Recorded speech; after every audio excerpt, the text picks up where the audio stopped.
Hello, everyone. My name's Aaron Christensen. This is Horror 101 with Dr. AC, celebrating classic horror throughout history with new episodes every Friday night. After the excesses of the 1980s, the horror genre struggled to redefine itself, leaving the door open for a handful of international auteurs to collectively veer off the well-lit path and plunge into something stranger, darker, and defiantly uncommercial. The year was 1990, and the filmmakers in question were less interested in cheap thrills and more committed to unsettling viewers on a deeper, more lingering level. Tonight, we're celebrating the 35th anniversary of three such releases: Baby Blood, The Reflecting Skin, and Singapore Sling. Movies that remain essential viewing for the modern horror fan who craves something bold, transgressive, and artfully off-kilter. Baby Blood, directed by Alain Robak, is a French body horror oddity that grafts splatter sensibilities onto a surreal, pitch-black comedy of cosmic malevolence. Emmanuelle Escourrou, in a ferocious, full-bodied performance, anchors the film as Yanka, a woman forced into a parasitic relationship with a creature growing inside her. Examining the quote-unquote monstrous female experience, Baby Blood gleefully pushes past good taste towards something primal, anarchic, and gleefully grotesque. British-born writer-director Philip Ridley gives us The Reflecting Skin, which plays like a fever dream of post-war Americana rotting from the inside out. Starring a young Viggo Mortensen alongside an even younger Jeremy Cooper, Ridley crafts a world where childhood innocence dissolves into gothic dread, and every sun-drenched frame seems to hum with menace. With hypnotic pacing, painterly visuals, operatic musical score, and beautifully broken characters, the ambiguous and very human horror echoes loud and long. Then comes Singapore Sling, the taboo-smashing masterpiece by Greek director Nikos Nikolaidis. A twisted noir filtered through the aesthetics of avant-garde theater, the film stars Panos Thanassilis, Meredith Harold, and Michelle Valley in a sadomasochistic triangle that defies categorization. Its mixture of fetishism, pitch-black humor, and expressionistic style still has the power to outshock today's so-called boundary-pushing filmmakers and looks great doing it. Join us tonight as we celebrate these three unforgettable art house nightmares that still resonate 35 years later and explore what they continue to teach us about the ever-evolving language of horror. It's time to get fancy. We're talking art house horror in 1990, and we have an incredible panel to chat about these three wild and wacky movies. Let's bring everybody in, and let's say hello to S.A. Bradley of Hellbent for Horror. Hi, everybody. Thanks for having me here. Emily Barney.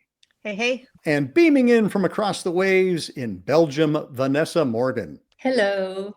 And we're going to be chatting about three wild and wacky movies from 1990. The Reflecting Skin, Baby Blood, and Singapore Sling. And we will be talking spoilers, so just prepare yourselves, everybody. Thanks for coming on the show, and welcome. And thank you, my brave panelists, for coming on to talk about these three rather idiosyncratic films. As I was watching them this week, I was like, man, I love these, but I also understand why some people don't love these. Vanessa, you and I were talking Nikos Mastorakis' films earlier this year, and I asked you about Singapore Sling because that is another Greek filmmaker, Nikos Nikolaidis. These art house movies from 1990, none of them are the same kind of movie at all, but I don't think they're like any other movie either. And it was just kind of fun that there was something in the air in 1990. How was it for you sitting down, all three of you, but I'll start with Vanessa. How was it for you sitting down, revisiting these, or perhaps seeing them for the first time? Vanessa? It depends a little bit for the film. There were some of the films that I really absolutely adored when I saw it back in the early 90s. And then now I was thinking like, it's maybe not as good as I remembered it to be. And then other films are still just as perfect. Emily, how about you? It was kind of difficult because I really like to deep dive when I'm talking about a film on a podcast, and each one has just so much going on. I mean, you could dedicate an entire episode for each movie and have it be 3 hours long. So it was definitely a lot of work getting into everything, but very rewarding. I love all the movies. I hadn't seen Baby Blood before, so that was a new one for me, but the others I'd seen, and we'll talk a bit more about them. They're all incredible movies. And Scott, how about you? The first one that I saw in '90 was Reflecting Skin, and it was mainly because of that poster. And I was like, "Oh, I've got to see this." And so that one I was glad to revisit, because when I first saw it, I wasn't sure what I thought of it. And I was like, "Oh, I thought this is going to be something else." Singapore Sling. That was something that I came to later because of Kayla Janice, because what she writes about it in House of Psychotic Women. And Baby Blood was a new one for me. I had missed that one. So this was a real treat to have a movie I hadn't seen before and go, what? Well, Baby Blood, aka The Evil Within, I came across that when I was doing my creating lists of movies I gotta see. And I remember Adam Lukeman's book, Fangoria's 101 Movies You Haven't Seen. It was listed among them. This is something I hadn't seen before. And then the same thing, Reflecting Skin. I had seen it, but it showed up in Rue Morgue's alternative horror films. And then Singapore Sling, I think because it's not traditionally a horror film, it was one that I came to via like my IMDb message board friends who were like, you want to see something really messed up? Check out Singapore Sling. And it did not disappoint in that regard. Nikolaidis is clearly a talented filmmaker. He knows how to make a movie, and this is the movie he chose to make. And I'm like, okay, that's exciting to me. I'm like, okay, when an artist truly knows his art and decides to make this art that's so steeped in different traditions, but also is so much its own thing, I always find that really exciting. So, but I think Reflecting Skin is probably the best known of the bunch. So why don't we kick things off with that? When I first saw the poster, and I think there was the taglines and stuff for it, was that it was deeply unsettling. And I'm going, whoa. And you see this picture of a child holding a whale harpoon, and it's just perfectly framed. I was going, this is going to be really interesting. And then when I was watching it, there are things that I have, like I talk about movies that are have Kubrickitis, they have Shiningitis. They saw The Shining, they said, I think I could do The Shining. And they make these movies that are really long. And the whole feeling of, oh, this guy is Twin Peaksing it. Actually, was more like Wild at Hearting it. And I was sitting there going, this feels very Lynchian, but it's not Lynchian. And so I was kind of going, when is this impact going to hit? I was expecting something bigger than what I ended up getting out of it. That was something that I came back to this time, and I still see Lynch all over it. But at the same point, I get the delicacies of some of that storytelling that's inside of Reflecting Skin, that when I was first watching it, I was just kind of waiting for it to get into third gear. Emily, how about you? I first saw it about 6 years ago. My boyfriend said something like, hey, you want to watch a really depressing movie? I was like, yeah. I'd never heard of it before, so I was expecting like a sad Victorian social drama or something. So I had no idea what to expect. And I mean, it just, from the get-go, it's very shocking. I love kind of dark fantasy and fairy tale movies, and movies where children are kind of using their imagination as a shelter from the big bad world, which is this movie. So it just made a big impression on me, and I was very excited when I saw kind of the list of movies to pick from, that it was like immediately like, oh yes, I need to talk about The Reflecting Skin. And Vanessa, how about you? Actually, Vanessa and I, we have a connection because I actually contributed the essay for your book, Yes. Strange Blood, which is about, vampire movies. How did you come to Reflecting Skin for the first time? For me, it all started with another film of his, The Passion of Darkly Noon, which I saw during a press screening before the film came out. And I was really in love with that film. I thought it was so fascinating, so beautiful. And then I heard that he made a film before, which was quite successful at festivals, which was then Reflecting Skin. And when I saw that, I thought it was even better. For me, it's really the example of a perfect film. I can't even think of a thing that someone would hate about that film.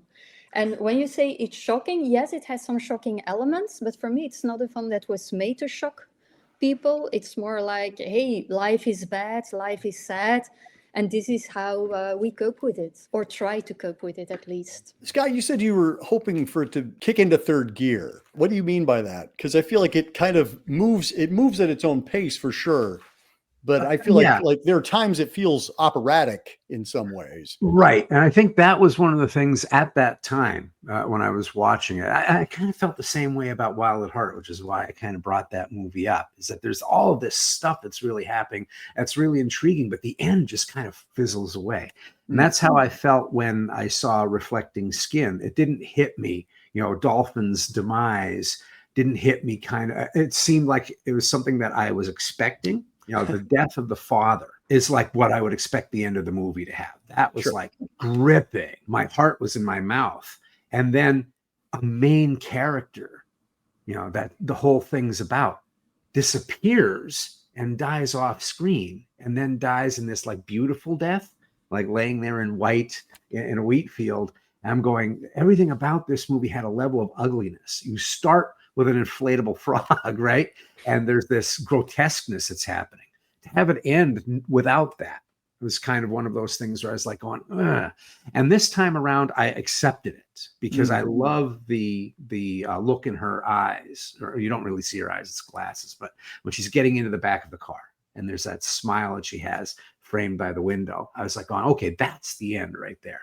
That moment right there is the end. And then the rest is the coda. I think when I was watching it back then, I just felt like you have to capitalize on all of this, right? It starts with this grisliness. It gets more disturbing as it goes on. And then it doesn't get this operatic end. It has this kind of whisper that happens in it. And this time it hit differently. And maybe I'm older, but certainly when I first saw it, I was like going, it feels like the actress didn't want to put any blood on her or something. It's like, what happened? It's just like this really strange, clean kind of ending that I did not expect with a movie that felt like it was the earth and sweaty and, there's like weird stuff that's gooiness and goriness in certain areas of that movie that feels very much heartlandish.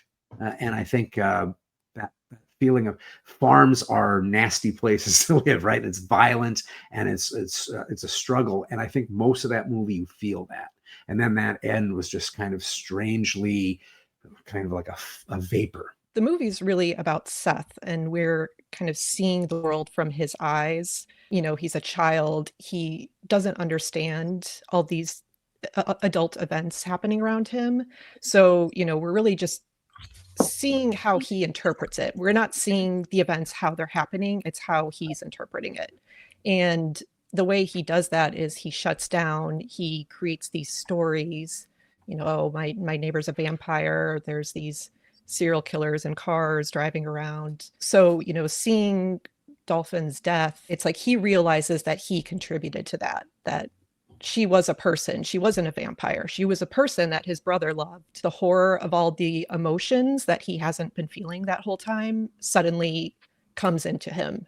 And it's gut-wrenching.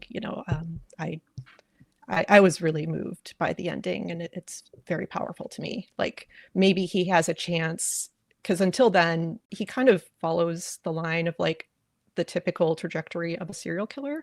Right. It's the 1940s and this rural religious community. He's probably not going to have a good life, but like maybe he'll have some emotions. Maybe he won't become this horrible person that you can kind of see him maybe turning out to be. I totally agree with Emily, actually. She's just saying exactly what I'm thinking about the film. Also, even though the film is a lot about ugliness in life, the way it is filmed from the start, everything about it is beautiful. It's like a gorgeous painting. Most of the characters also dolphin blue. She's almost like a fairy as you see her, and that really stays until the end. And I really think, just like Emily says, it's the way Seth sees the world. It doesn't matter what really happened to her or how horrible that was. It's the way how he perceives it as he sees her death. He doesn't see it as a horrible thing, because now he sees also her innocence when she's lying there. When somebody asked me what this movie's about, it's set in this kind of nondescript kind of the Midwest, with waving wheat fields. Mhm. It was actually shot in Alberta, Canada, I believe. Our writer-director, Philip Ridley, comes from an art background. So the idea that everything is presented in such a painterly way makes absolute sense. We grow up with Seth Dove, who's almost 9 years old. His family runs this ramshackle filling station / garage, although it doesn't look like they've fixed anything in a while, including their sign. It says Dove Rage, which I think is lovely. Viggo Mortensen plays Seth's brother, who's away, presumably, near the Bikini Atoll where they're doing the atomic testing. Yeah. And he comes home after Seth's father dies, gets into a relationship with Dolphin Blue, who Seth has come to realize, in his mind, that is a vampire. When Cameron, Viggo Mortensen's character, starts falling ill of radiation sickness, it looks like he's being vampirized through Seth's eyes. And Seth realizes he has to do something about this. At the same time, there's a mysteriously dust-free black sedan that's rolling through the countryside, and it's got these guys in greaser jackets who are responsible, it seems, for taking away the children. We're seeing it all through Seth's eyes. And I think that's something that I did not take away the first few times I watched it. I was taking everything pretty literally. And then I started taking a step back and reading things and going, okay, why is there no dust on that sedan? The idea that Seth learns about vampires, not like most of us did, via Bela Lugosi, Saturday afternoon movie. He's learning about it from his dad, who has a paperback, and the cover looks just like the woman who lives down the way from him. So it all kind of like leads into this perfect storm of him thinking she's a vampire. I was loving how all these little things got dropped in as clues that would be perfect evidence for him to think that. Going back to the idea, Emily, of him being a serial killer, that's kind of where we're led to go, is that he's present for all. If he's not responsible, he's present for all of these deaths. And you just start to wonder, what is his connection to them? Yeah, the first time I watched it, I was even convinced that he was going to kill Dolphin Blue as well. Right. Because he thought he was so convinced she was dangerous. So it was kind of a surprise that it didn't happen. He clearly seems to make a connection between the car and the deaths. There's like a moment where you think like maybe he'll say something, but no, right. He just lets her go right in, and he's thrilled. Like it's kind of a master plan that he has. That okay, yeah, I know what's going to happen now.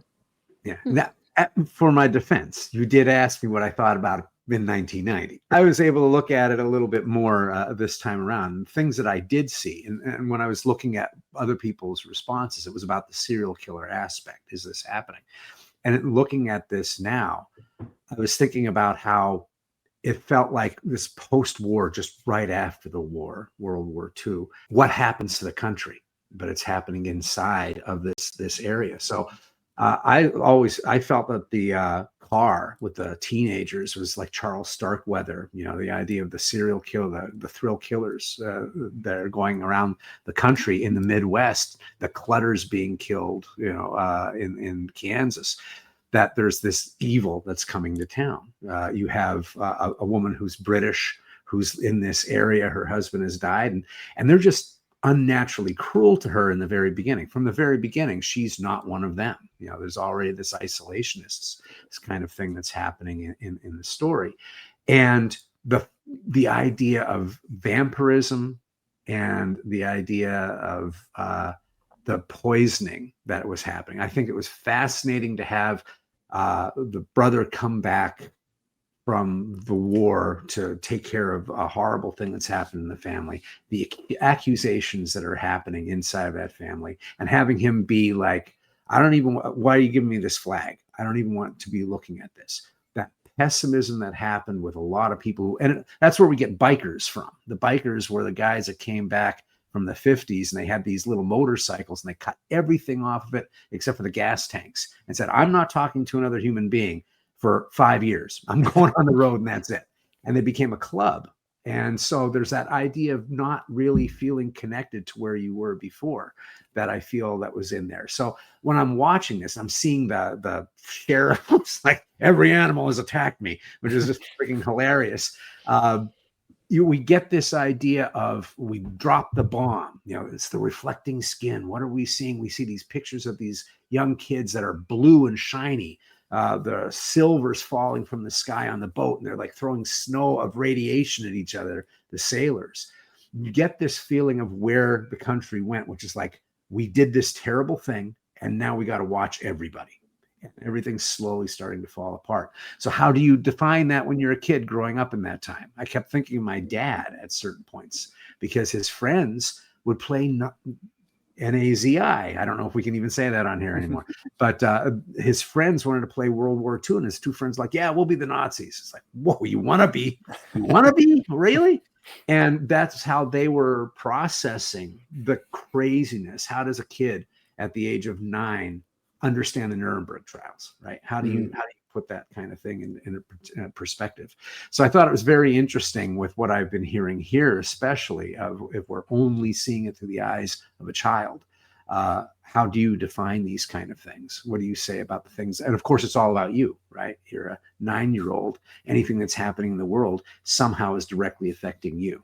When this movie came out in 1990, the information about the Pacific Island testing, Operation Crossroads, like that was pretty new to people. It had been kept hush hush and no one talked about it. So it was really only within a few years before. So by the time this movie came out, I'm sure a lot of people probably still weren't aware of that. I am curious, like how that would have played to the 1990 audience where they don't know what happened to these soldiers at the testing sites, all the horrible kind of deaths and medical problems they experienced. I, in high school, watched Radio Bikini, the 1988 documentary.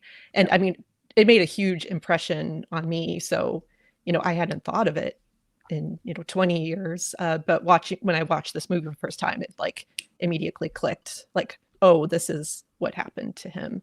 And this is just horrifying what our government did to people. And I think that kind of speaks to what you were saying about this being kind of a Lynchian feel, because Lynch is so much about the dark side of suburbia and Americana. And that's definitely what's happening here. Did you guys see his other films? Like Passion of Darkly Noon, Heartless, which I think are really amazing as well. Very different also. Yeah, he only made 2 other feature films. Those 2 that you just mentioned, Heartless and Passion of Darkly Noon. This is by far my favorite of the 3. Yeah, I saw this one first, and then I wasn't aware of the other 2, so I watched them for this episode. Yeah. So yeah, I loved Passion of Darkly Noon, and I definitely need to rewatch that. Heartless, I think it's got good bones, but it kind of suffers from being released in like the early 2000s and not having the support, the studio support he did with his first 2 movies as well. But I think it's worth watching, and I enjoyed it, and it's got his touch to it, definitely. Yeah, let's talk about his touch, because I think one of the things that I really love about this movie is the look of it, the sound of it, just kind of the overall feel. You really do immerse yourself in this world. Nick Bacot, who does the score, I mean, it really is a transportive musical piece with these huge cues, that kind of come out of you have silence, and then you have these massive bursts of sound. It's very much its own world. I don't think you can really compare it to anything else. Yeah, we compare it a little bit to Lynch. It's really like Philip Ridley, something entirely different. It's a very, very unique filmmaker. Yeah, as you mentioned, Aaron, before, he went to St. Martin's School of Art in London. He was, a visual artist in school, but he's gone on to write novels and direct theater. So he did a series of collages that, if on the Blu-ray for this, there's a special feature, and they show images of those collages, and it's exactly this. Like, he was very inspired by Americana, obviously Grant Wood, Edward Hopper, Andrew Wyeth, Joseph Campbell. He was taking from visual arts, So Yeah. I think this is kind of maybe the most art house kind of movie you could say of the three, for that reason. And he was actually going in, the wheat fields didn't exist. And that's at that place he had they were, farmers living in those houses. He had them plant wheat fields.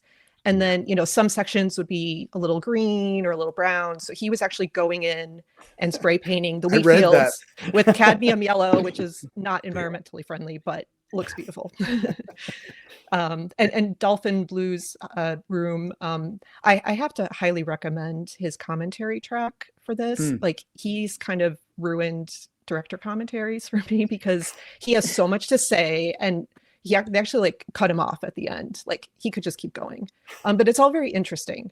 And, he's talking about the interiors in Dolphin Blue's house, and he like layered all these different paint colors to create this kind of glistening effect to the walls, and just paying attention to things like that most people would not, think about. They just be like, oh, it was a found house.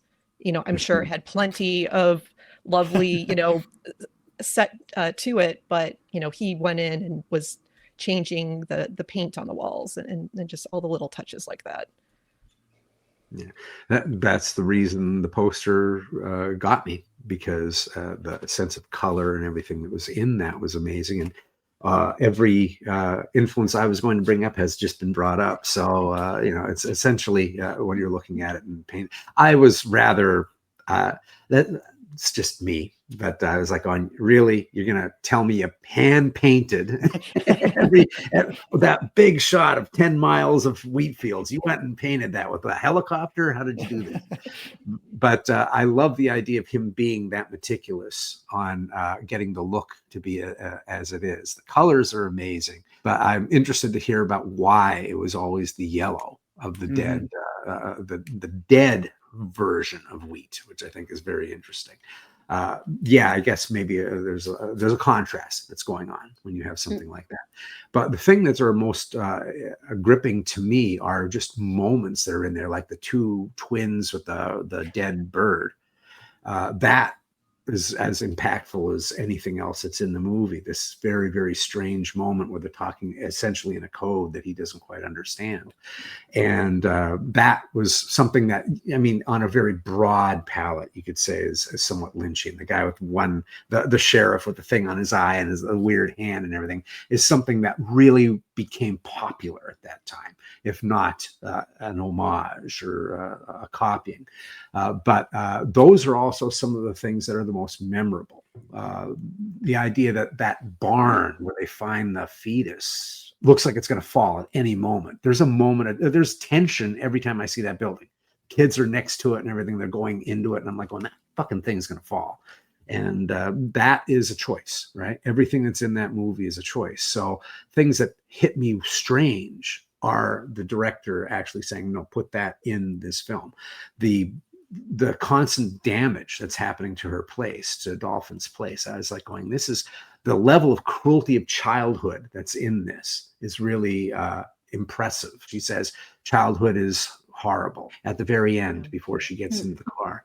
And she does that litany and it'll of all only get worse. going to happen. Yeah. This is what's going to happen to you, kid. I was like, this is fucking amazing. And there's the story right there. That precipice. You're about to go into the double digits of life. And that moment, someone telling you something like that is really intriguing. So the look and the acting kind of combined together to make something really intriguing. Yeah, the twins, I guess that wasn't originally in the movie. Ridley was just out, in the local town and saw those two women and was like, yep, they're going to be in my movie. That was something where when I first saw it, I was kind of like, what is happening there? This is bizarre. But I guess it's, he also saw a farmer take a dead bird to use as like a scarecrow. It has a practical purpose, but it just looks so strange and dreamlike.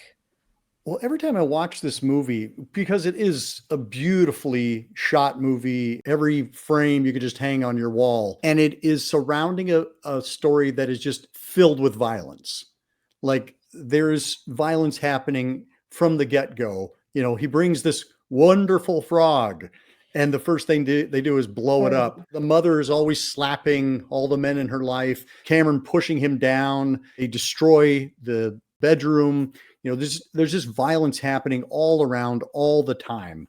And this is a world that is just dying. And that's to your point, Scott, about, the wheat fields. Like, of course, that's what's happening. Like, this is a world that is just dying. Everything his father says, you got to drink, because otherwise you'll turn to dust. And I love Ridley incorporating those elements, like this is a movie about fire and water and the land and the sky, all there for you. But again, it's just a really dark, mean movie when you get down to like what actually is happening. Are you exploding frogs? And he lies. He's just a liar. And that's the other thing. Like, Seth, you can't believe anything he says. And that's why I think it being shot from his point of view means that you can't trust anything you see either. Yeah, there's kind of like an unreliable narrator thing through all three of these movies. Emily, I want to know what's your theory about the sedan? I like to think that it's real. These teens, young men who are disillusioned with the world, and they drive around and kill people. But there is an element of, is it real? Or is it just kind of a manifestation Seth's created to explain, maybe they're not connected at all. He just needs to make sense of the world. And so he's created this kind of shark that hunts his neighbors.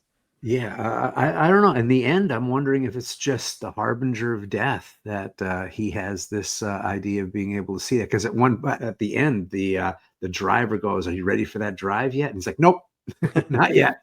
And that just hit me as a very interesting dialogue piece to have. Where at that moment, it looks a little bit like the Grim Reaper, right? Yeah, right. Yeah.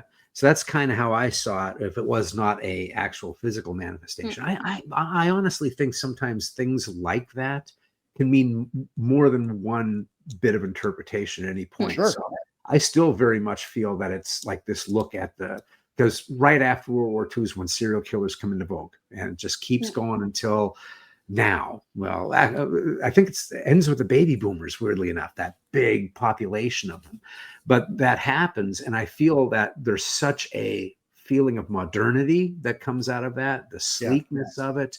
All of that hits me as like, here it comes. This is the new part of what we are, the new ruthlessness, the new cruelty, whatever it is, coming into Americana. And then at the end, it feels like, it could be the Grim Reaper that through this.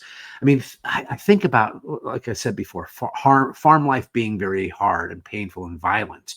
And maybe mortality rates for kids wasn't great. Yeah. And he's coping with the death of two of his classmates that he was friends with, and they're gone. And, all of this stuff, the whole thing with the father, you can't get more relentlessly creepy than to have a character that you think that you're supposed to sympathize with and have this past that's thrust upon you and thrust upon him. And it alters everything, right? It makes it just ugly in a way that you don't expect it to be. So he's the only one that the Grim Reaper doesn't come for. He does it on his own, right? He's that sedan doesn't come for him.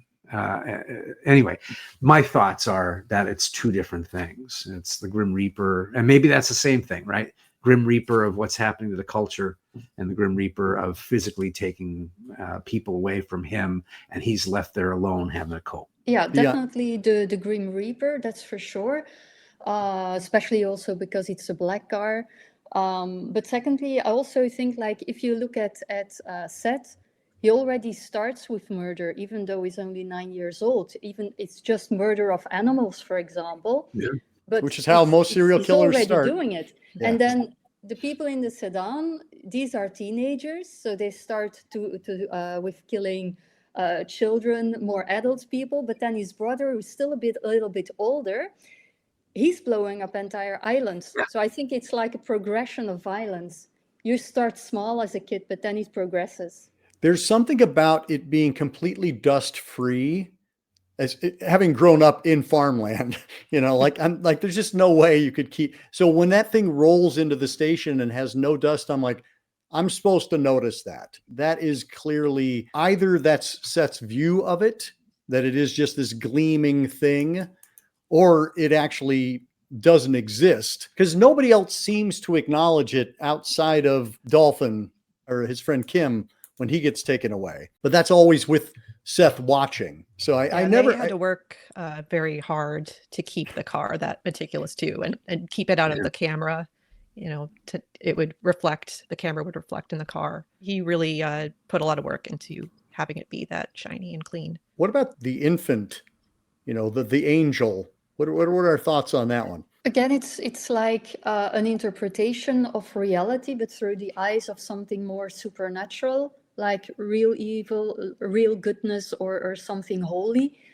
So I think it's just an interpretation. Like, yeah, maybe it's a real kid that he found somewhere, something that the others have killed.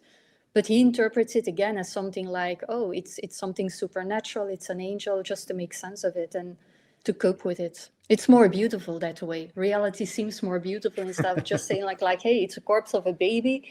Like, no, it's an angel. It looks more beautiful. About a year ago, there's a Czech opera called Janufa, and it's about a young woman in a rural village who becomes pregnant out of wedlock, and her stepmother kind of saves her by, after the baby's born, killing it. And so I kind of had that in mind, that, you're in this like extremist religious community. There's no medical care there. So I'm kind of the opinion that it is a baby that, was stillborn or aborted, kind of hid it in the barn to keep it. So I think it's real, but embellished, I guess. I love that it goes unexplained. I love that we never find out where this child came from. I think the initial finding is real, although it's such a strange thing. I mean, it's in like a paper mache egg, and you hear a fly. And that's the only reason that I think it was real, is that they put the sound effect of a fly in there. But after that, I mean, there's nothing about it that feels real, almost like it's paper mache. It's flaking, but it's not rotting or separating or anything like that. So it's like, I can see perhaps he found it. And it's such a weird thing to, this small group of people, you never see anybody pregnant or anything like that. There's just this creature found. And I don't know. I think he finds it, but I don't know if he's going back to it.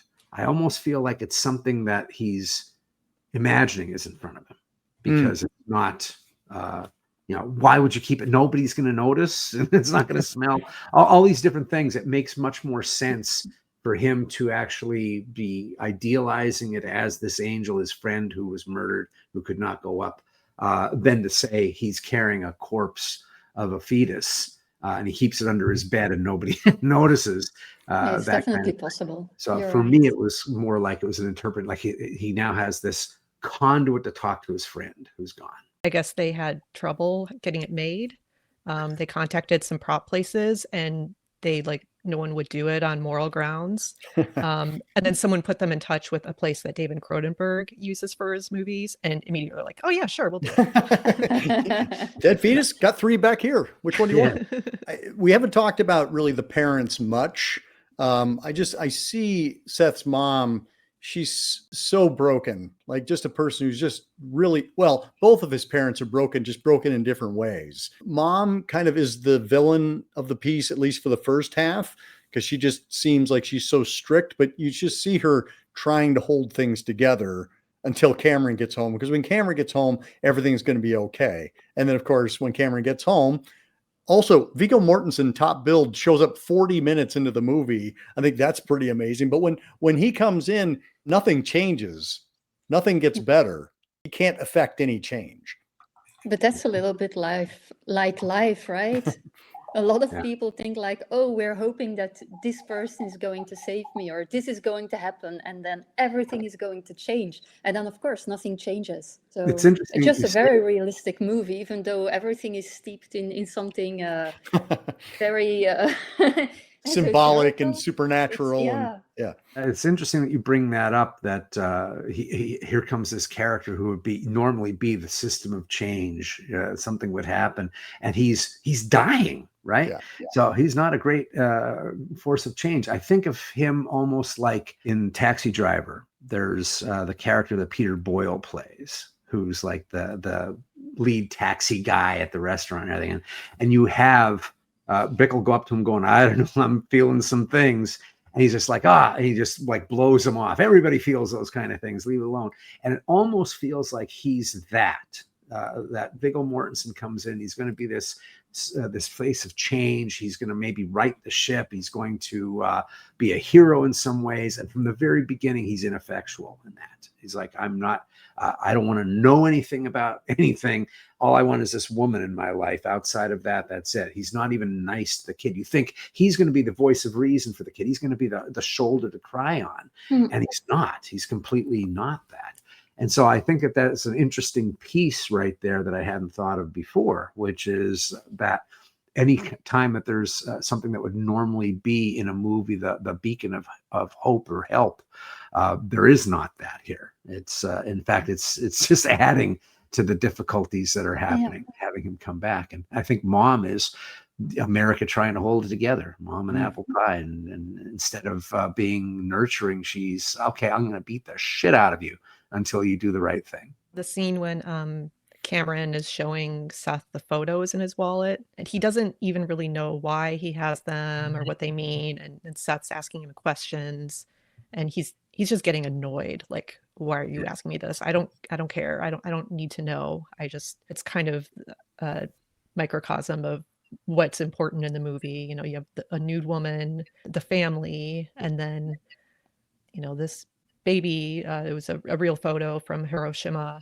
And I mean, that's really all you kind of need to know for this movie. These are the important elements. But yeah, just Cameron doesn't want to know what they mean.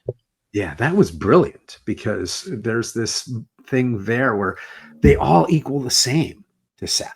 He's like moving around like 3-card Monty, trying to figure out what, I mean, the woman who's naked doesn't mean any more or less than the parent or the dying infant. They all are just these objects. And he keeps asking, not what's this about? What's their names? Why do you have people in your wallet that mean that little to you, right? You don't even know who they are. What is that? And that's a really interesting thing for him to say. I don't know. Like, what were we doing out there taking over parts of the world?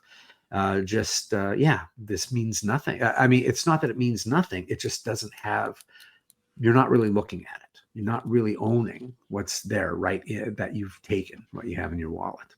Well, and that absence of curiosity, right? Because without curiosity, you can't have empathy. If you don't choose to look at things, you can't care about them. For him, it was just kind of an interesting thing he thought he'd share, but he's not invested in it in any way. I think it's just too painful for him. Like, if he were to fully grasp the reality of what he did, you know, how could you live with yourself? Well, and when he comes home, he isn't looking to reconnect with the family or take over as head of the household. Like, he wants to get away. As soon as he gets there, he's like, I've shown up, I've done my familial duties, and now I want to just leave. And I want to leave all of this behind because it doesn't bring me any joy. But at the same time, he also talks about the bombing and the boiling fish and everything as if it's something truly beautiful. Yeah. Yeah. And Radio Bikini, you know, they interview the people who were present, and they have very similar responses. Like, that was the most incredible thing I've ever seen. And wow, this is amazing. And I mean, in objective terms, it is, but the result of it is horrific. Yeah. True use of the word awe, right? Right. The idea of something horrible, beautiful. I know we could talk about this one all day, and we probably should, but let's move forward into Baby Blood, a more ostensibly fun, certainly more grotesque. We have a creature that comes up out of the sea or from space or somewhere, and it finds itself inside of a cheetah or a leopard that gets taken to a circus, which reminded me a little bit of the beginning of Peter Jackson's Brain Dead. Yeah. They take it over, and then it explodes out of said leopard once it gets to a circus and crawls up into our circus performer Yanka and proceeds to incubate there and has a mental connection with her, telling her that it needs blood in order so it can grow and be born, because that's what it's here for. Scott and Emily, you hadn't seen Baby Blood before, is that right? No. Vanessa, when did you see this one for the first time? Oh, early 90s. Because, yeah, I'm from Belgium, so a French film that was much easier to find. And I saw the VHS tape on a flea market somewhere, which is where I find most of my obscure horror films back in the day. And I was instantly blown away by it because, especially in the early 90s, this was something completely wild. I Yeah. think these days we can say that, okay, we've seen this a couple of times before in other films. It has its flaws, but in the early 90s, this was really like, oh, what's going on? Scott and Emily, well, Scott, we'll start with you. What was your initial take on this one? I wish I would have seen it in the 90s. First off, I needed a good movie in the 90s that was like this. But also, it's hard to not see all the movies that were influenced by it. I was going to say that even though they're all very distinct, the films that we've watched, and every one of them is truly original, there are shadings of different movies and influences. And I mean, especially when we get to Singapore Sling, I mean, the whole thing's based on artifice of movies. But I really felt that there was like so many different bits in this that were anarchic and strange. And it was like Possession meets Prevenge, directed by Alex Cox. It's like, Yeah, this that's a good description. this movie really kind of, I didn't know where it was going, and I don't own this one either, so I had to watch it by rental. And yeah, all these films are available for streaming right now, so if Yeah. folks are watching, you can check them out. but the version that I had was dubbed, Yes. and Mhm. wasn't dubbed, and Right. then the subtitles were not at all what was coming out of people's mouths. That's right. So it was one of the most surreal things to watch. I'm like going, I'm not sure which narrative I should be watching because this is dubbed and I'm just not sure. And so I laughed out loud many times.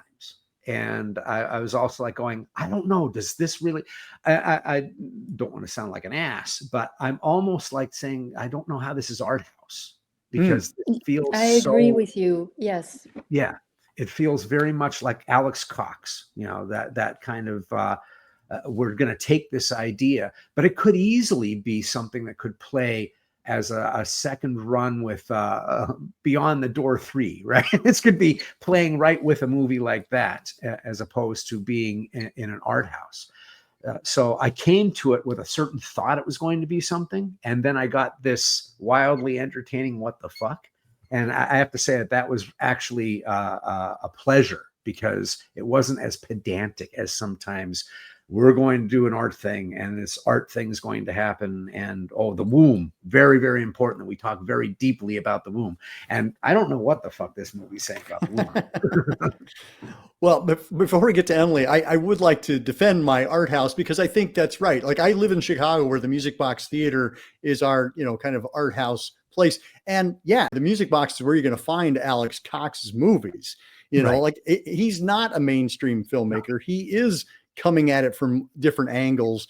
And I feel like that's what this movie is. Like, this movie felt like something I would not see at your local AMC. This is something that your independent cinema is the one that's going to program this one for you. And in the same way that I like to say horror is not just one thing, I don't think art house is one thing. I think, when people think of like, something that's going to appeal to a different crowd, there's, by its very definition, there's differences within the different. Some people are going to want the hoity-toities. Some people are going to want the down and dirty. And it all comes to you right through your local independent film house. I could see these all playing at the 24-hour Music Box Marathon. Emily, what were your thoughts on this one? Well, first, just to speak to the art house thing, France, you think of as like, that's like the origin of art film. Like, Right. like that's where it starts. I know Alain Robak had some trouble, with like his producer and stuff. People just being like, why would you make this ugly? You have all these ugly locations. You're, making your actress ugly. Like, why would you do that? So it's like anti-art house. Mm-hmm. So in that sense, it kind of is art, Yeah,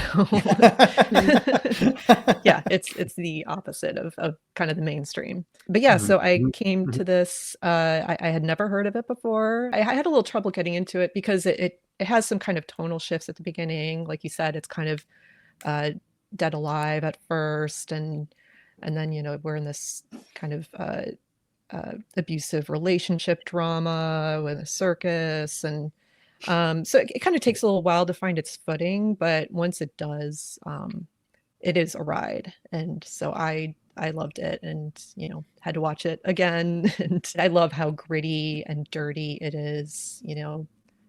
Yanka often has like dirt under her nails, and her feet are dirty. And you can just smell her getting into the truck after she's been in a river and finds a dirty old blanket on the ground. And it's just like, oh God. And I love that about it. And then you have it contrasted with this like bright, sticky red syrup blood everywhere. It's super fun. And having never been a pregnant woman, but I understand that you become a different creature when you are pregnant, and it is driving the bus. Like when people talk about, you're eating for two, you're whatever for two, that one that's inside of you is the one who is dictating how things are going to go today. And I like that he just kind of like took that to another level. It's like, it's literally telling her what she has to do. It can create pain for her if she doesn't do its bidding. He basically turns her into a serial killer, and she just has to kind of go along for the ride. And there's not a single good man in this entire movie. Like every man pretty much sucks, except for the one guy who tries to help her and gets her into the car to go to the hospital at one point. I was like, okay, that's our one guy. That one guy did one thing that wasn't shitty to her, but it does it with such energy that it never feels like it's preaching to you about the female experience. It's going, here's what this could be like if the infant was really given full reign. What I also think is the energy you're talking about. Everything about this film is extremely primal. Even if it's just like the entity that's inside her belly that's been there forever.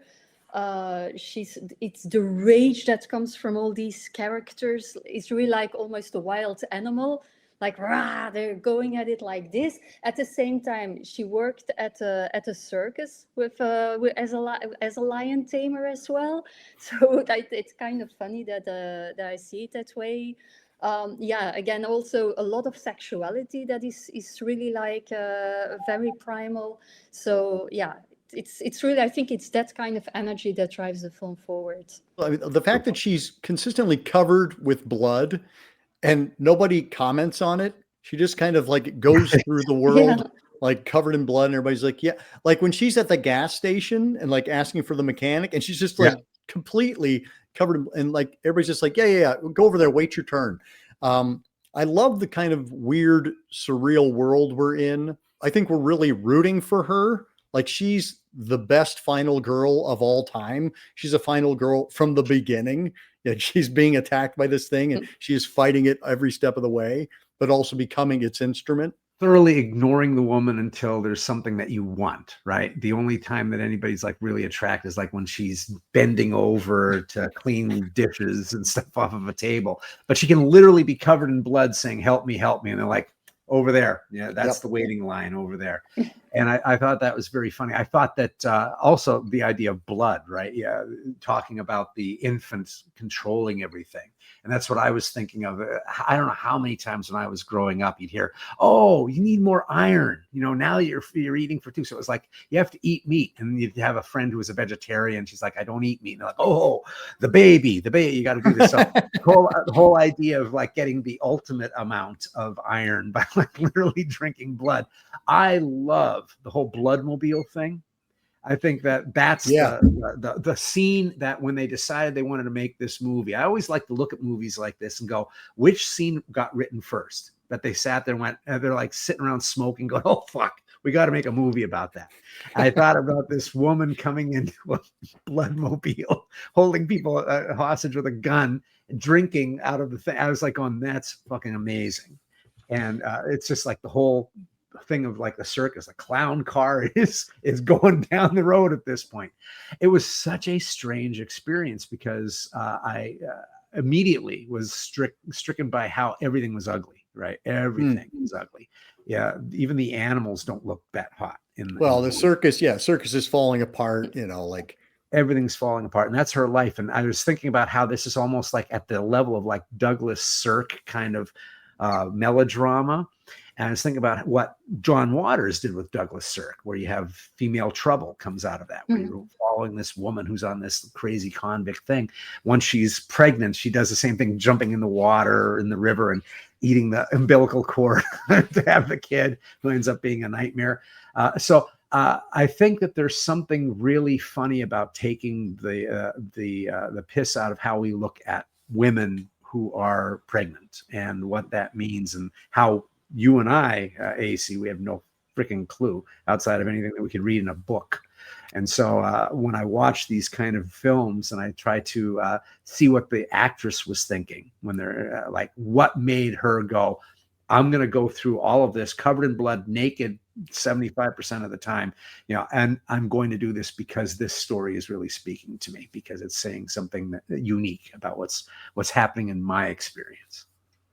Emily? Yeah, the actress, there's a commentary on the Baby Blood 4K with Emmanuelle Escourrou and Alain Robak. And, she really did not like doing nude scenes, but, she was really passionate about the movie, and she took it very seriously, which I think is very obvious in the movie. So basically she'd go do those scenes and she would just get so into it that she just forgot that she was nude, that there are all these people there. Alain Robak, he was a big horror movie fan, and I guess horror film was very popular in France. In the 80s, there were lots of film festivals, but there weren't really French-made horror movies. Right. They were all co-productions, or you had Jean Roland was kind of the big one. Yeah. So I love that, like, he made this movie with his friends because they were just like, hey, we want a French horror movie and we're going to have a good time. And he brought all these, industry people in and just wanted to have fun. And they had very little oversight. Once they secured funding, they were able to just kind of do what they wanted and felt very free making the movie. And that just really comes across. And there was also quite a lot of interesting cameos in the film. Yes. Jacques Audiard, who's now a very famous director, he has a small cameo in the film. There's Alain Chabat, who is now also a very famous comedian and actor in France, who's just doing mainly comedies. He started in this film. And then for the English version, you also have the voice of Gary Oldman as the fetus. Yeah. Yeah, Scott, I was wondering what part was dubbed, if Gary Yeah. Oldman's voice was Very Oldman or not. Well, and I like that it's billed as Roger Placenta in the credits, like just to make it that much more fun and creepy. Yeah, the French version, it's Alain Robak does the voice of the monster through a harmonizer, I guess. The US release was Gary Oldman. And I didn't watch the whole thing in English, but I listened to some of his. And I mean, it's just his voice. And he is, shocker, Gary Oldman is an amazing actor. The other voices aren't so great. Yeah, the other voices aren't so great, but it's worth watching for him. Yeah, but I also wanted to say my favorite cameo in the film, I don't know why I forgot to mention him, it's Baxter. I was going to ask if you were going to get Baxter in there. Killer Baxter. Because wasn't his movie like the year before, like 88 or 89? And the director I mentioned, he wrote a screenplay for Baxter, which was why the dog was in the film as well. For those who don't know, Baxter is the white pit bull terrier who shows up around the same time as the guy I was talking about. I think it's his owner that runs over and helps her get to the hospital. Yeah. Baxter, that's a funny little movie. Definitely, you have to do that one as well one day.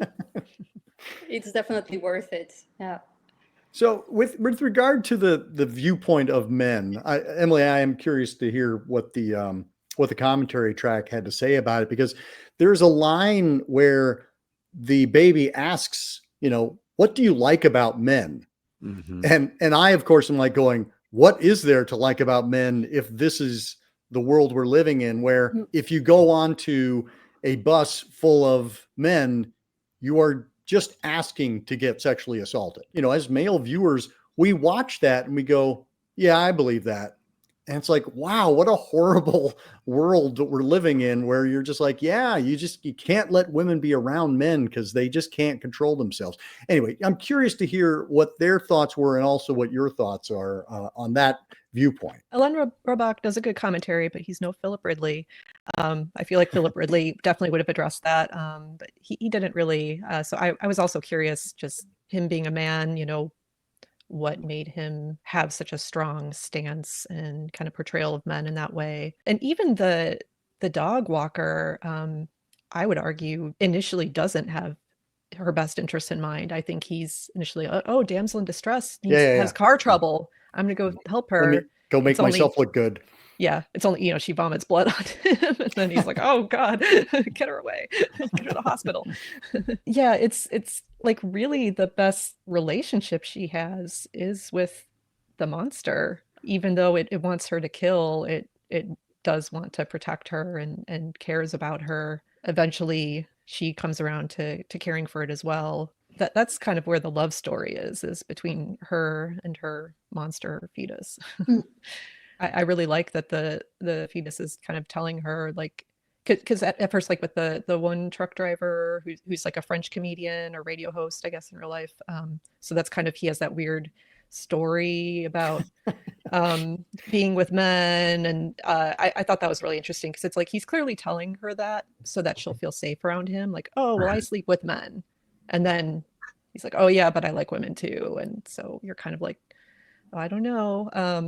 And, the monster is telling her, like, why did you let him touch you? And she's like, oh, he's just being friendly. And he has to kind of tell her, like, it's clearly no, not friendly. Right. No, you need to be careful. They don't have your best interests in mind. I thought that was really interesting, that it is guiding her kind of through this world. Sometimes I have the impression that I live in an entirely different world. I think all my friends, because I mainly have male friends, they're all adorable.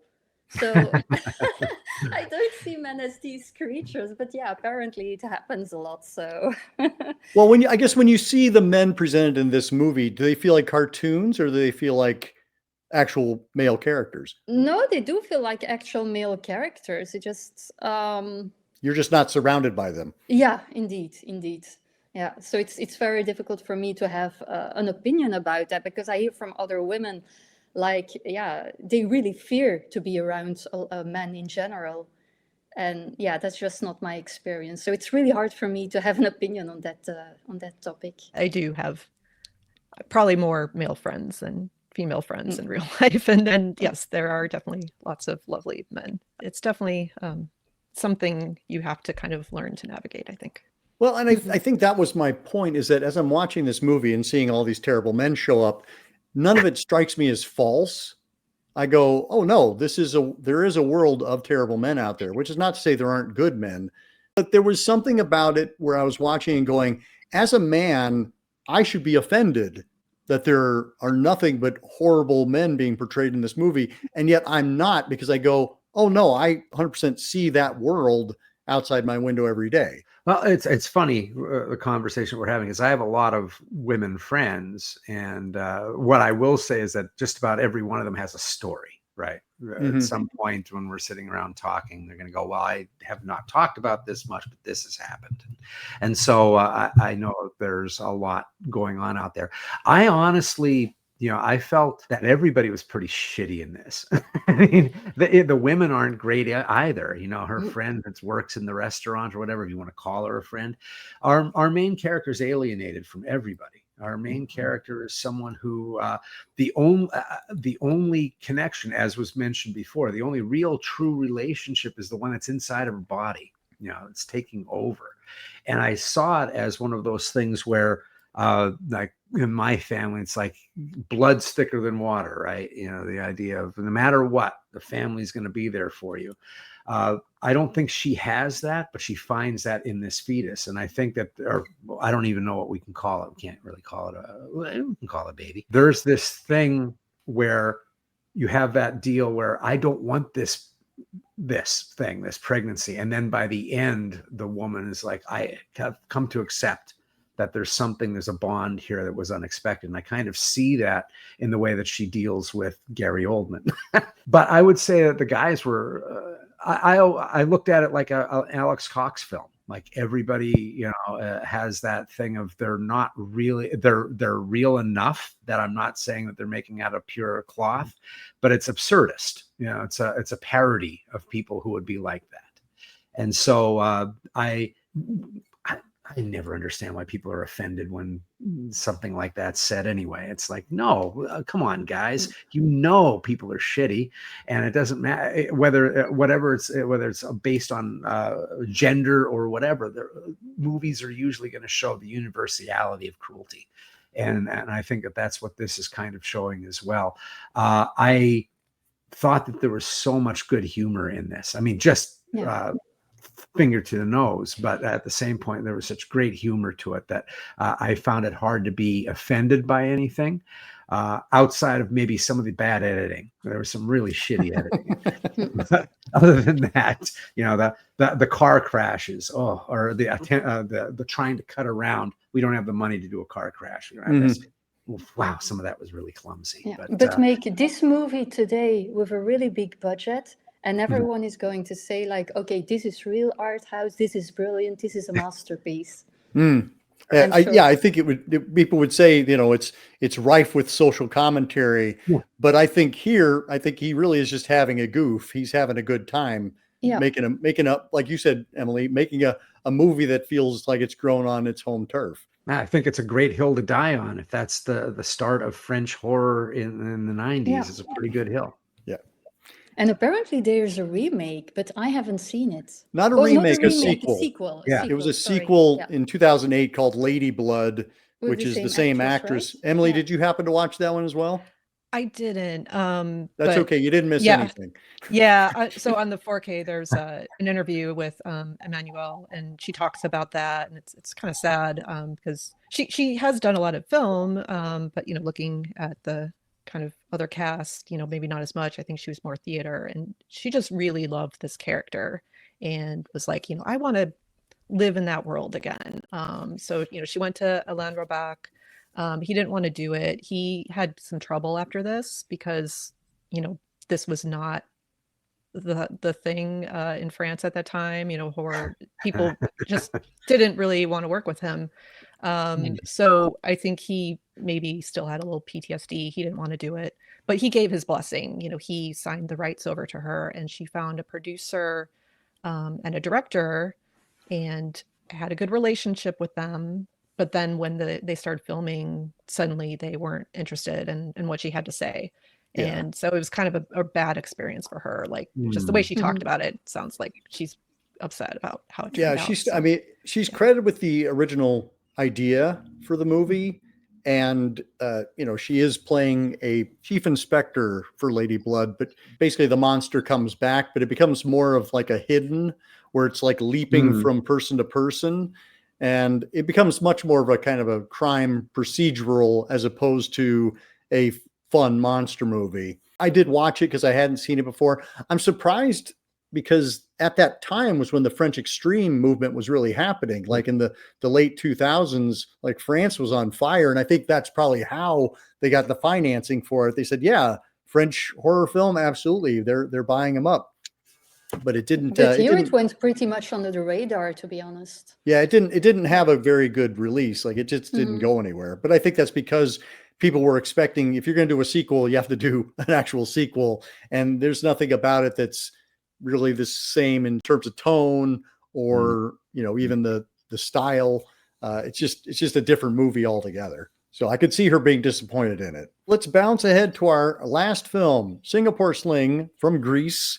Nikos Nikolaidis is our director and writer. Scott, you had seen this one before, right?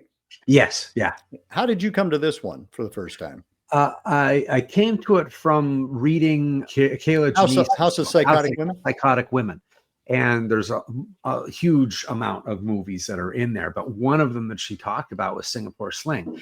And she's like saying it's one of the most graphic films she ever discovered while she was doing that book. And she said, what makes it stand out is the sex and violence is matched by its intelligence and its craft. It's not an endurance test as much as a challenging and worthwhile work of art, but it is full of, the psychosexual game where it's not afraid of taboo. and it's great for people who can stomach it. And that's like, if you're going to say that to me, I'm going to have to fucking find this movie.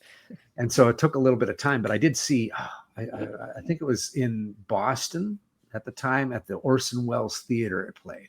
And I was like, holy cow, because it was this really cool, glorious black and white. And I mean, from the very beginning, you're going, okay, there is not a one trustworthy character that's narrating this movie. This is going to be a hell of a lot of fun. Yeah. And so I then got the Blu-ray that came out a couple years ago, or this past year. I can't even remember, but it's great and it looks fantastic. And going back to it, I have to say, out of all of the movies, and this may say something about me, this is my favorite one. I just think it really hits on all of those cylinders of what I expect a horror art house kind of movie would be. And there's the backstory is fucked. So yeah. It's I'm curious to hear more, because I have the Synapse DVD release, which actually has a Kayla Janice blurb on it. So I was like, oh, I hadn't. Do you know if it was Synapse that released the 4K? It might be. I think it probably seems is. Like it. But anyway, yeah, I'm curious to hear more backstory, because it's one that has just kind of existed in this weird place for me that I'm like, I don't know where this movie came from, but I'm glad it showed up. Vanessa, how about you? I first discovered it also in the 90s when I started going to the BIF. I had heard that it had won an award there several years before. And so I was just curious to see what it was. And I have to admit that the first time I watched it, I absolutely hated the film. I thought it was so theatrical and weird and just very shocking, but for no reason, I thought back then. And I just had a very, very hard time getting into it. But then over the years, I saw more the brilliance of it, because it's directed in a way that it's, absolutely brilliant and unique. And again, you can start comparing it to early Polanski or David Lynch, but it doesn't do it any favor. Because the director, Nikolaidis, he really is his own person as a director. And he has a style that is just incomparable. And also, he always says that what he puts into his movies, it's really something that comes from an urge, that comes from inside of him.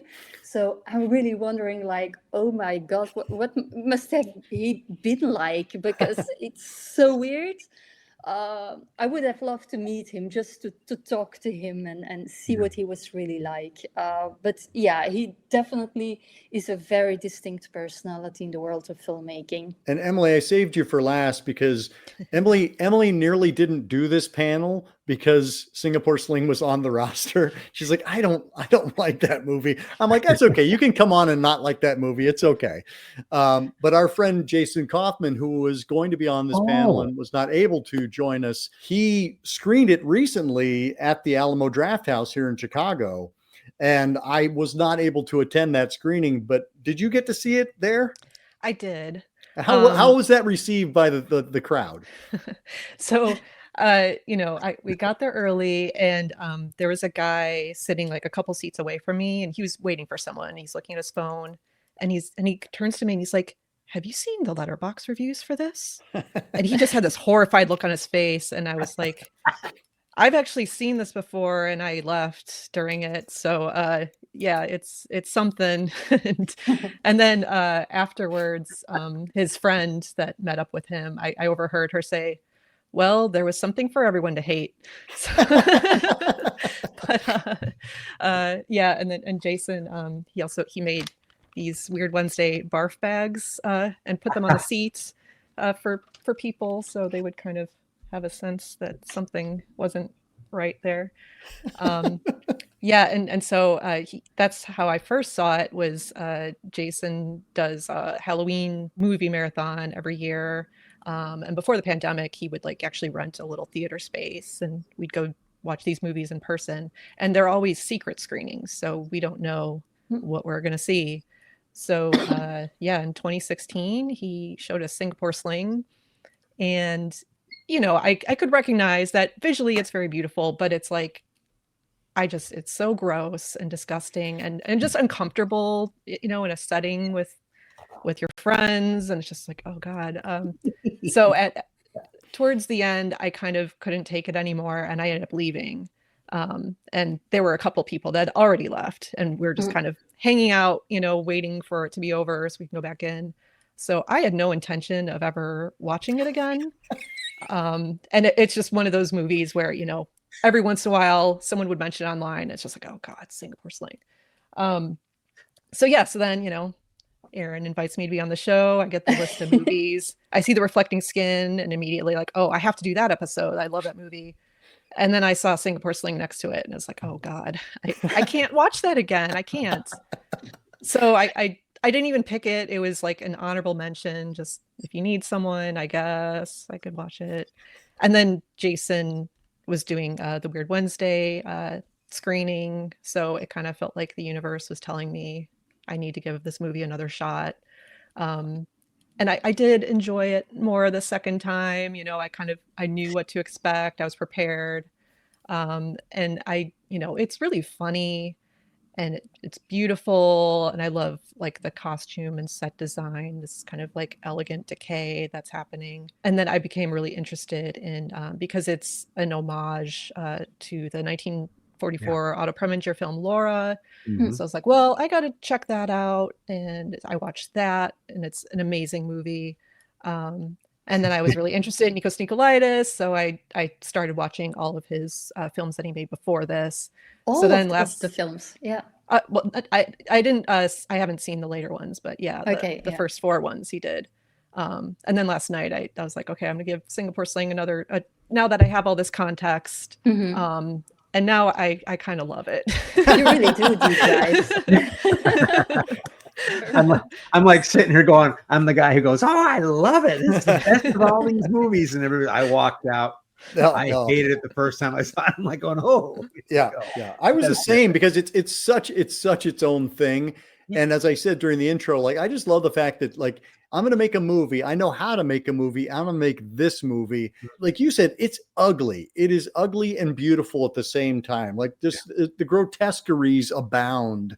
And you're just watching it. And I laughed out loud. The first time I saw it, laughed out loud last night.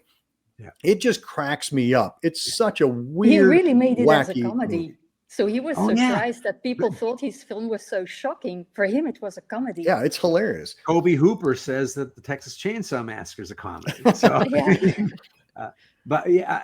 it's grotesquerie with a smile, right? Yeah. And that's the thing. And everybody smile. Well, not everybody. Our 2 main characters are smiling 75% of the time in the film. Yeah. And I think it's really interesting that, talking about the ugliness and bringing up Preminger. I was going to say that Preminger's still more perverse than this film, even though they tried as hard as they did. Because I look at this kind of like how I look at Brian De Palma versus Hitchcock. See, I look at Hitchcock as he's the real pervert. But De Palma says, okay, we're just going to tell you what Hitchcock's been trying to suggest and get around. Oh, it's just an innocent guy who looks in a window. That's Hitchcock's thing. It's not my fault. I'm just a guy in the wrong place. And De Palma's always like, nope, you were peeping, and I'm going to make a movie about peepers, and there's going to be nudity and all. I'm going to put it in your face what Hitchcock's been trying to get around. And Preminger's been a pervert the whole damn time. He's been this guy who is twisting people's feet off camera to make them cry because they wouldn't cry the way that he wanted them to. So everything that's in the backstory of this movie is kind of like he sat there and said, I'm going to fuck with Preminger really hard. I'm going to make Laura. I'm going to show what Laura really is. And it's also like if you see Psycho, but it starts with Arbogast going, hi, I'm here to see what happened. Oh my God, I'm getting stabbed in the face. And that's the whole movie. It's like that kind of thing. But I look at this as like it's a great comedy about how these old films made it look like this. They made them look so great, like Douglas Sirk and all this. It looks beautiful, but underneath it's a perverted, really nasty fucking story. And they used to cover that with the artifice of Hollywood all the time. And this movie does that. And this movie just goes, well, we're going to show entrails and, all sorts of vomit sex. And, this is just going to happen. Otto might not have been thinking of that, but we're going to take you down that sweet movie kind of way. And and these are just the nice parts of the film. And these are the nice parts of the film. We're not even talking about just the relationships. This is what was really shocking for me. This made it really disturbing. Yeah, and for some reason, the more disturbing it got, the more I laughed. Yeah. That's probably a very nervous reaction, but it was like, oh my God, he went there. This is what he did. And this is what, as AC says, I know how to make movies. These actors and actresses know what they're doing. The cinematographer knows what he's doing. Let's just take all of that and get a glistening close-up of intestines with earrings in them. Yeah, the performances are really kind of extraordinary. Like they do walk that line of this kind of commedia where you're going to have the direct address. We're going to slip in. We're going to comment back and forth. There's even a moment where like the line readings go poorly. And so we recut, we do it again and we do it again. Like the artifice is all over this. And yet it feels grounded in this kind of weird nightmare that's happening where we have the hard-boiled detective type, who's telling his story. And then we have the daughter relating directly to the camera. Then the mother directly relates to the camera. So like, there's all this kind of like narration, like the unreliable narrator is permeating through all three of these films, but it's front and center here. Like you can't trust any of these people. Constantly trying to confuse each other and kind of manipulate each other. The mother will say things to the daughter because she wants her to do something for her, not, it's a very interesting relationship that's kind of unusual. And it plays with time all over the place. And now we will see what I said 5 minutes ago. And then it cuts back to 5 minutes ago. For some characters, they blend into each other as well. So that makes it, I think, really confusing for some people too. Do we think this is actually mother and daughter, or are they just role playing? I mean, I think they're role playing, but I don't know because I hope so. Yeah, right. Yeah, we hope that they're role playing. It's an interesting thing because I mentioned Texas Chainsaw before, and this has like the worst dinner sequence outside of maybe Texas Chainsaw. And there's also this weird connection. It's like a reversal. Sally Hardesty is now this detective, and you have, instead of a family made out of men that are in Texas Chainsaw, there's no woman.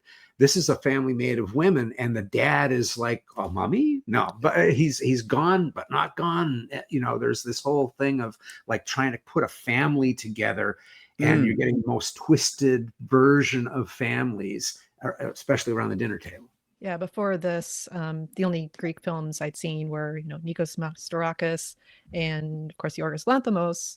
So, I really thought about Dogtooth a lot with this, where you have another perverse family, and it's actually Michelle Valle is the mother in that, and she's also just mother, in both movies. So obviously, Lanthimos was inspired by this film, even though that movie was obviously later. It kind of makes me feel like, yeah, this could be either a real family or at least an adopted family. Like they have these kind of roles of a mother and father taking care of this younger woman who, and just the way she behaves, she's always like jerking, even when it's not a sexual instance, like there's just something off. So yeah, it kind of lends to she's the victim of abuse, or there's something deeply wrong in this situation.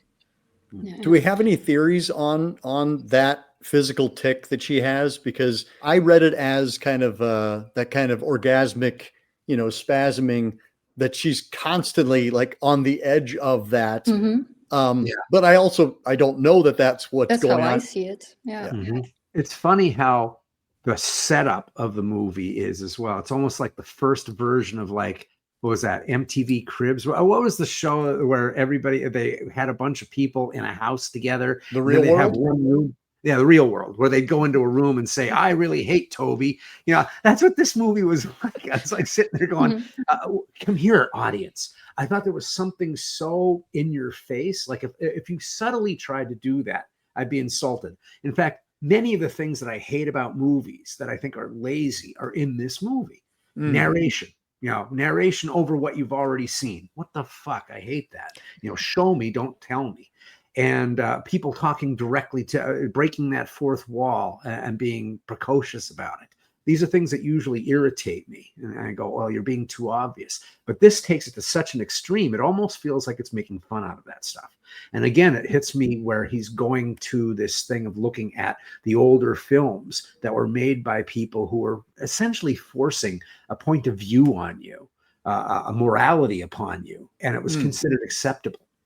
And so I look at this movie and I see it almost like, oh, there was always this melodramatic kind of narration that was going on and stuff like that. So having this weird confessional thing where you have Rashomon, but it's like in a room, like we're going to go in the attic and I'm going to tell you everything that's happening over here. And at the same time, mom's gone, not true. Here's what's actually happening. I thought, and I think it makes sense. For in Greece, there was, of course, a military junta before he made his films, and a lot of censorship as well. And a lot of the artists back then, they were really forced to make films in a certain way and make them nice enough and really to not show what reality is like.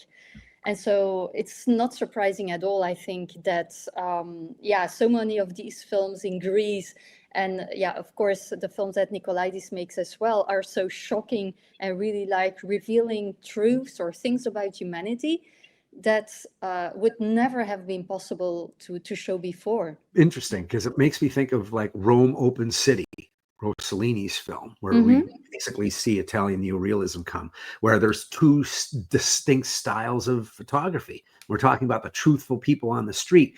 He's using natural light and the camera's not on sticks most of the time. But then every time you see the Nazis that are occupying, it's shot like a Paramount film. You know, the lighting is here. There's a dolly movements that's happening and everything. It looks very overpowering. And so there is something about taking something that is supposed to look so elegant and, I don't know why John Waters keeps coming into my head, but I'm thinking of like Desperate Living, the very beginning, where you see this beautiful spread on a beautiful table, and inside the silver tureen is a rat. And so there's this whole thing of taking something that's forced upon you that's beautiful, and then saying, well, we're going to have it look absolutely fantastic, but what we're going to talk about is going to be something really nasty. Because all the beautiful things that they're showing in cinema, for them, and then especially the Greeks within that context, it wasn't really beautiful because reality was something entirely different. So for them, it was all a lie, what they were showing. And I think also for Nikolaidis, it was a way to really like show the real side of it and not just, Nikolaidis, he self-funded all of his movies. He made commercials, which you can find some of them online. He did that so he could make money to be able to make movies the way he wanted, so he wouldn't have interference from the government. And so he was very meticulous, and I guess he rehearsed this for like 6 months or so before actually filming, because they had to be so careful with the film, because they couldn't afford a lot of it. So I am curious, Scott, you mentioned some stories, because you hear some conflicting accounts of what he was like. There's people that were like, oh, he was great and so warm and he was like the cast mother. Right.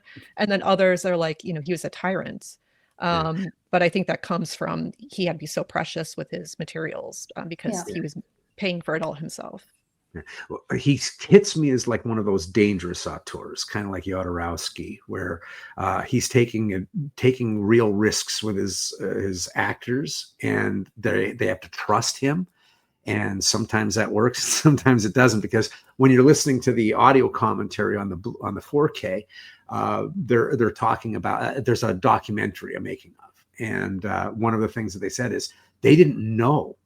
On many occasions, they'd show up and they'd have these confessional conversations, but the actions that were happening were not scripted.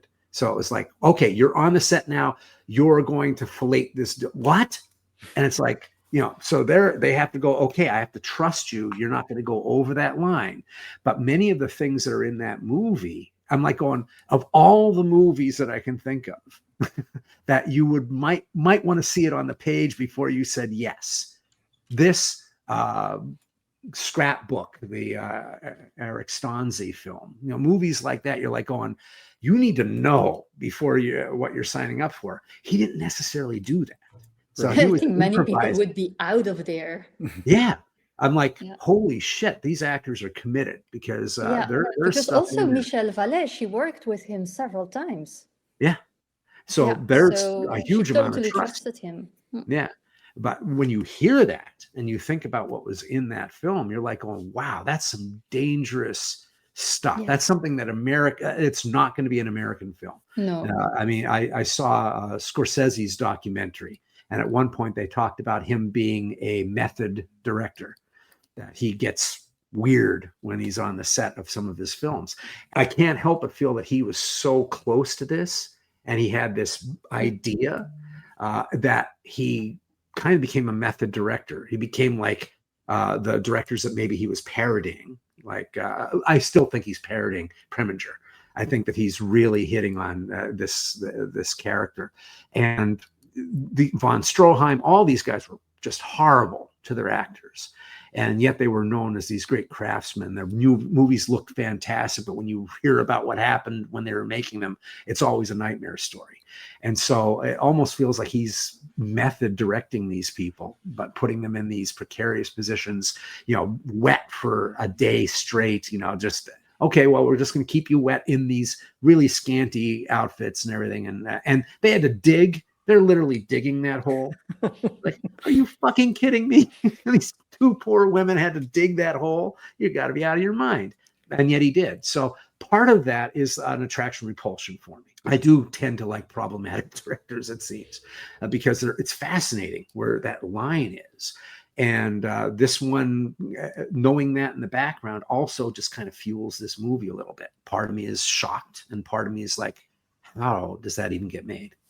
Well, I think the Jodorowsky comparison is valid because it does feel like one of those movies that is organically happening, like on the set. It is a flow where it's like, okay, here's what I think we should do. There's no rational reason for much of the things that happen on screen, but they feel like they're the right thing. And there's so many, God, like I just making notes, like just moments. I can totally see, Nikolaidis waking up one morning going, yes, there's scales all over the house, or, she throws up on him while she's screwing him, or, this business with the ear to the nose, the shock therapy, the untied shoelace. There's just like all these things that just get peppered throughout.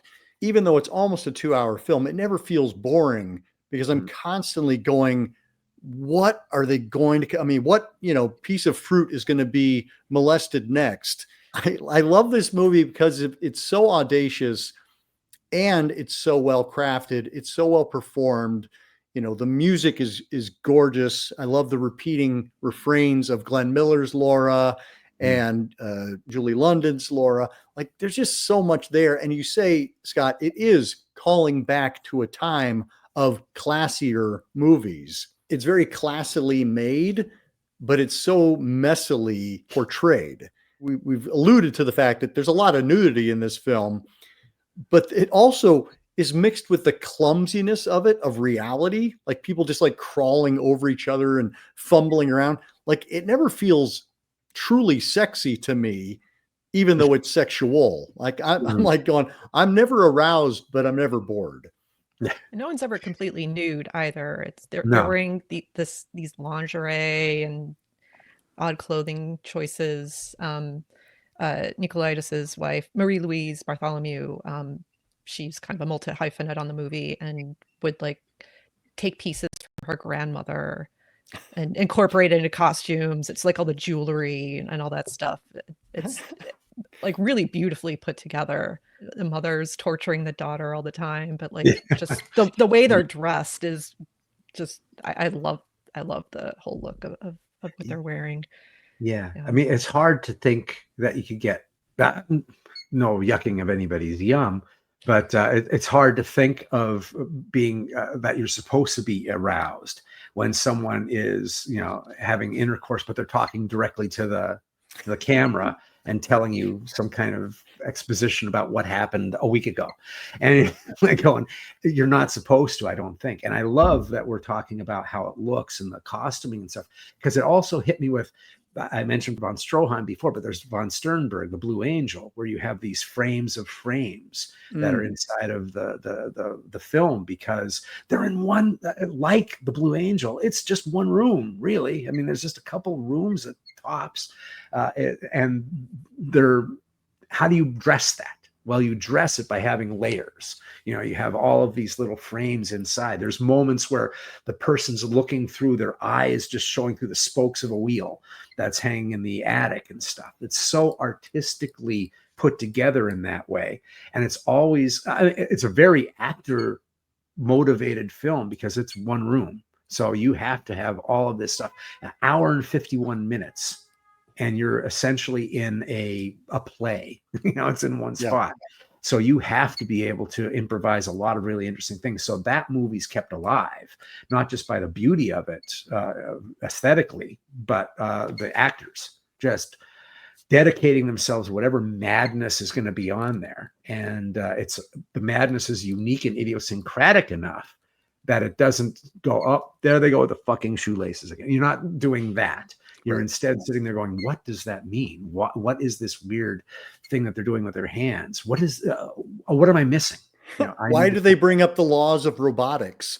You know, like, Isaac Asimov's laws of robotics get introduced. I'm like, what is happening right now? There's so much going on here. And it makes total sense to me that I don't know if he had a script, you know, ahead of time to show anybody. I feel like he was just waking up and going, you know, so we're going to go AEIOU today, and that's going to be, you know, before lunch. You can see somebody doing that with like My Dinner with Andre, right? But not this. Like you're going to be naked, you're going to vomit, you're going to, you know, I don't know what our rating will be on this show. But now, did you get? I mean, do we have a sense that the actresses specifically, that they were in it, like they were invested? Or was it combative? Did you get any kind of sense about that? Both. Yeah, I think in the amount of time that it took to shoot it, I don't think it was a long shoot, but there was combativeness. I mean, there were times where it's like, what are we doing here? And other times they're like, oh, no, I get this, I'm invested. There's never a moment in it where I feel that someone is like, maybe I shouldn't be doing this.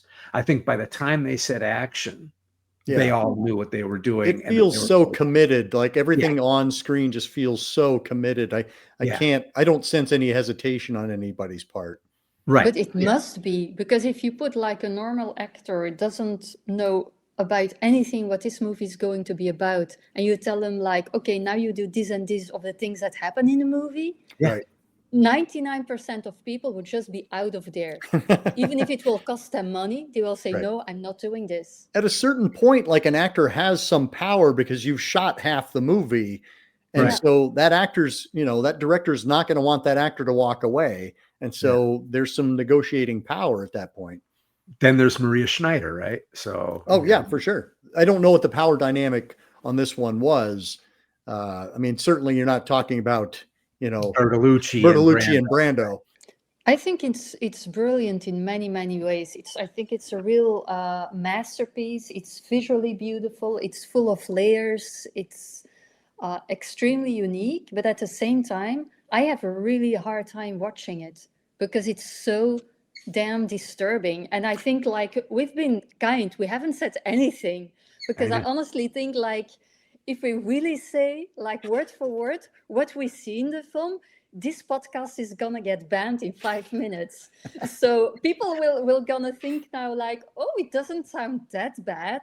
But yeah, believe me, it is. It's really extremely disturbing. I love that we've kept the secrets. I do. Yes. That will get people to want to see it. Then they can, all the hate mail will go to AC. Yeah. It is extreme to be sure, but I think it's extreme with a purpose. Emily, thoughts on this one? Yeah, I love that it's a challenge. Nikolaidis doesn't care if you like it. He made this movie because it spoke to him, and it's what he wanted. And you know, it's up to you how you take it. I'm glad I ended up doing this and seeing it again because I think there is a lot of value, and it's very rewarding. Once I got desensitized to it a bit, I really recommend. All of his films are on YouTube. Most of them have subtitles. He was very interested in just American cinema and music, and so they're all just like chock full of these like pop culture references. And so this maybe has the least amount of kind of pop culture references. It's mainly more the film of Laura that he's kind of concerned with. Yeah, and that's an incredible movie, which it's the sort of movie that you watch it and it's like, oh wow, like this is where so many kind of tropes and ideas in film, like they came from Laura.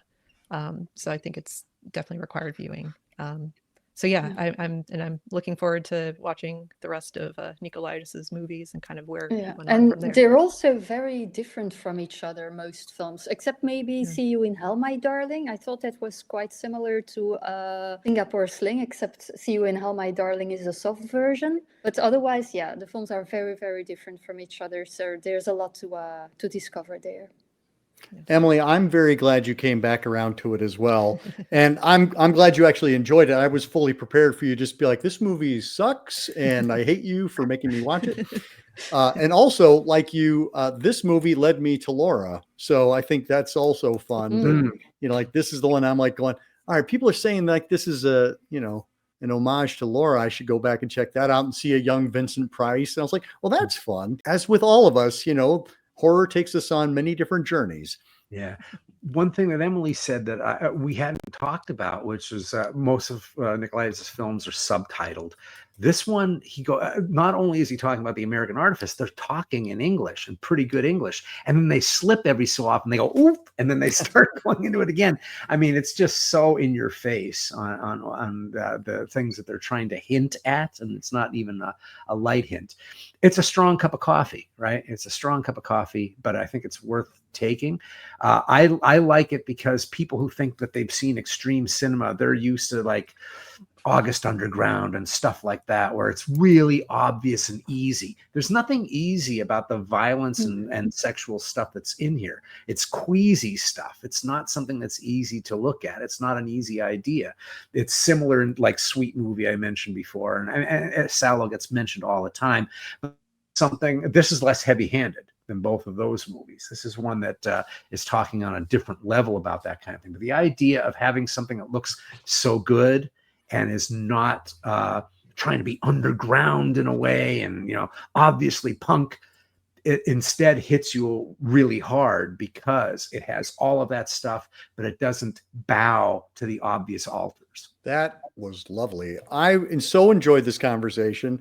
And I was telling y'all backstage, like I had such a great time going back to these movies because they aren't movies I go back to over and over again, right? Because they're all very rich. And I think watching them consecutively, I was like, wow, I am full. And I need to go watch, like you said, Scott, I need to watch something easy now because these all three taxed my stamina and my mental capacity. And I was so thankful knowing that you were all at the end of the road. So thank you all for coming on and chatting. Any final thoughts about what the experience was like for you as well?